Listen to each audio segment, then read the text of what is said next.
Well, good afternoon and welcome back to the Little French Homestead.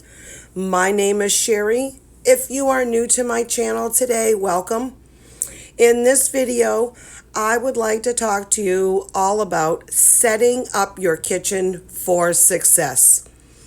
Now, believe it or not, I have been working in the food industry from when I was in my early teens, so close to about 40 years now.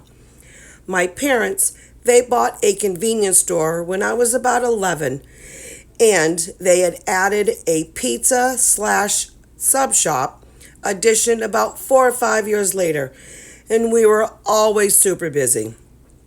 And at that time frame, I was only about 16 years old, and my mom taught me how to cook pizza, make subs, some ice cream sundaes, and milkshakes for all of our customers. And as a young teen, I did try to get fired many times, but my parents would not have it. But with that experience, though, under my belt, I worked off and on throughout many years of my life in the restaurant industry, and I learned through them how to get a good flow to any kitchen.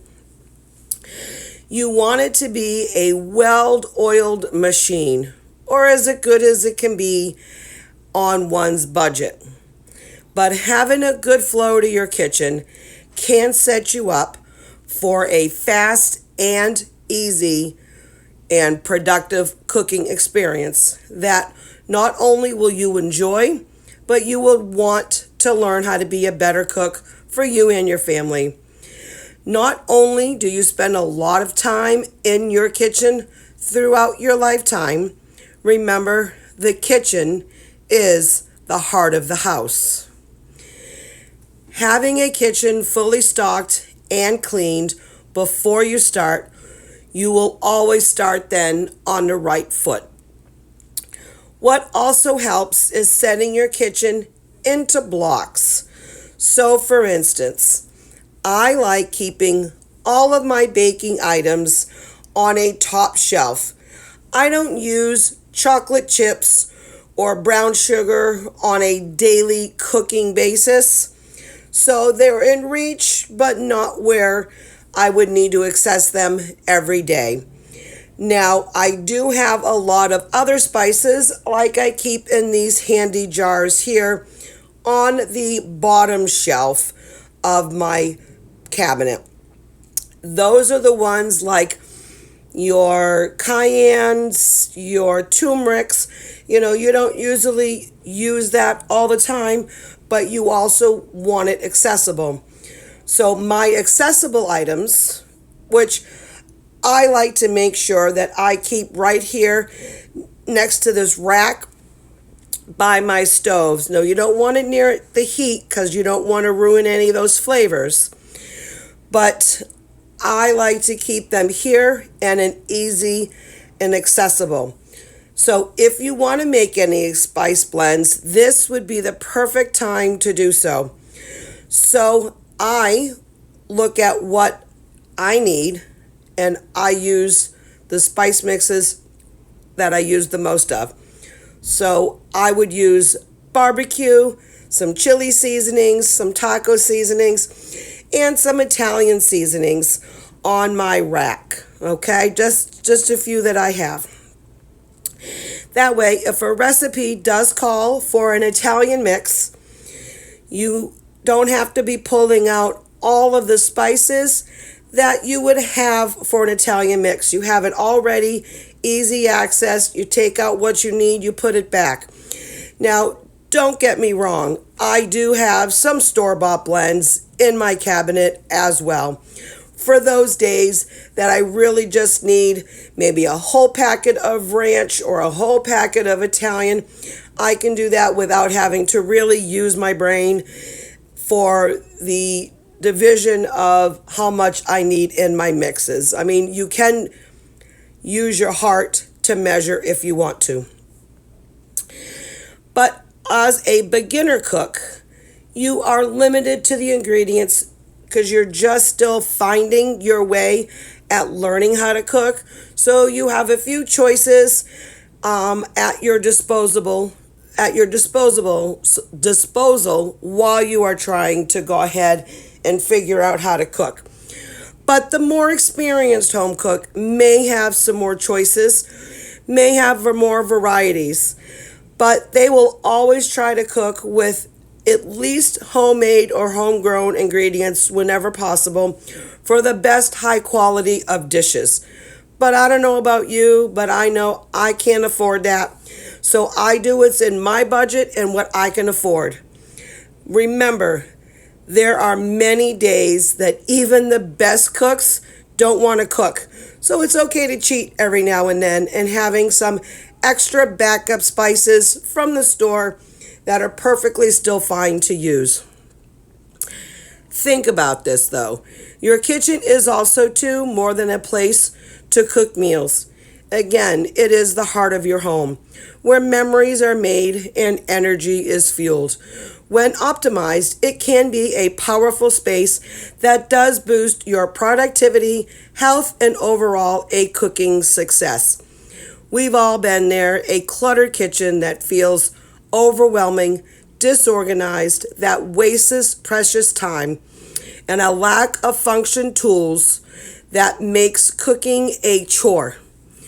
Unhealthy food choices can weigh us down and affects our energy and our focus. When your kitchen isn't working for you, it can hold you back at becoming a better cook.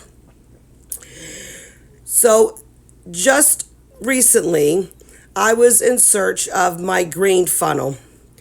I couldn't find it anywhere. I could have sworn my husband, the last time he emptied the dishwasher, he put it in a very safe spot and not where it was supposed to go.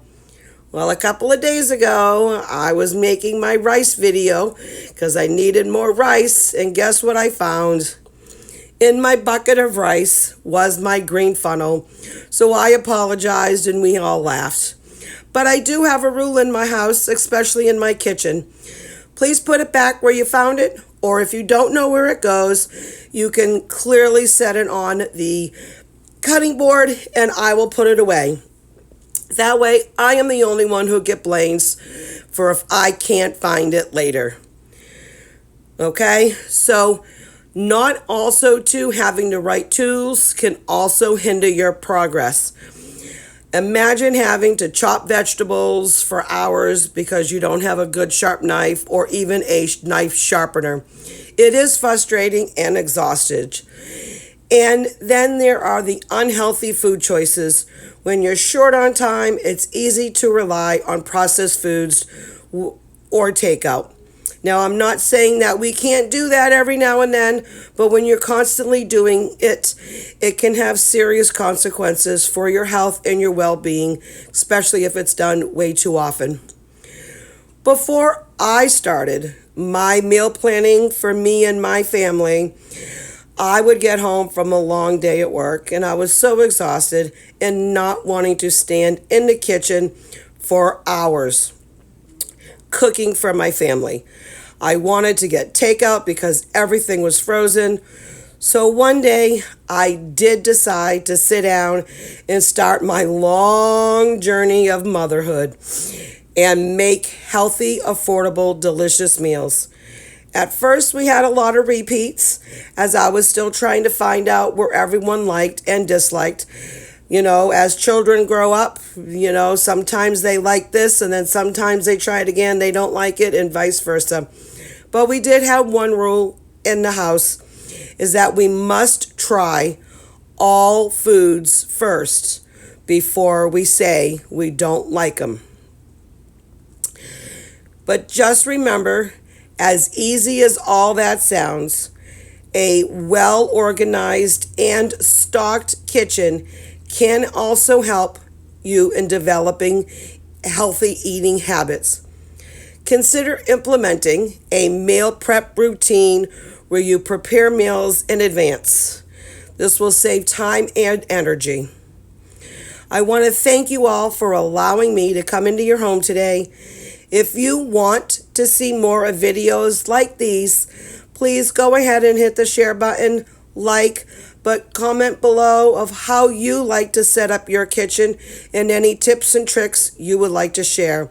But most importantly, go ahead and click that subscribe button and that notification bell so you can continue watching my videos.